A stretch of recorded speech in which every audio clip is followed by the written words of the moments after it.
Рахмет Тазша бала сенің жұмбақтарына. Бірақ біздің Тазша бала осы жұмбақтар арқылы бізге бір ертегінің атын жасырып тұрған сияқты. Балалар, қарлығаш бар екен, Дәуіт бар екен, қарға бар екен. Бұл қай ертегі болды екен балалар? Қарлығаш пен Дәуіт. Арасында Қарлығаш пен Дәуіт екен. Енді осы Қарлығаш пен Дәуіт ертегісін есімізге түсірейікші. Мен сіздерге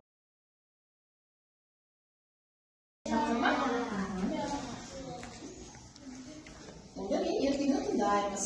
Қарлығаш жардың басына күнделікті балапандарына азық іздеп кетеді екен. Сөйтіп кеткен кезінде бір шұбар соны байқап қойып, балапандарын жемекші болады балалар. Балапандарын жемекші болған көріп қарлығаш көмек сұрап көкекке барады.